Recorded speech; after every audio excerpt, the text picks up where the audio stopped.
அரைச்சி ஊற்றிய முட்டை கிரேவி பார்க்கலாம். வெங்காயம், தக்காளி, மல்லி இலை இதை நல்லா அரைச்சிக்கோங்க. எண்ணெய் ஊற்றிக்கோங்க. சோம்பு, கருவேப்பிலை, மிளகாத்தூள், மஞ்சத்தூள், மல்லித்தூள், கரம் மசாலா போட்டுக்கோங்க. நல்லா வதக்கிக்கோங்க. அரைச்சா விழுத இதில் போட்டு நல்லா வதக்குங்க.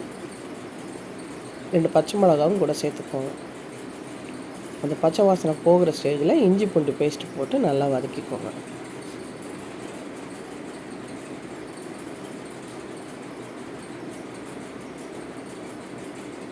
எண்ணெய் நல்லா பிரிஞ்சு வரும்போது கொஞ்சம் தண்ணி ஊற்றிக்கோங்க. உப்பு சேர்த்துக்கோங்க. நல்லா கொதிக்குது. இப்போ முட்டையை உடச்சி ஊற்றிடுங்க. அப்படியே மூடி வச்சுருங்க. அவ்வளோதாங்க. லைட்டாக கிளறி விடுங்க. கடைசியாக மல்லி இலை, கொஞ்சம் மிளகுத்தூள் போட்டு இறக்கிடுங்க.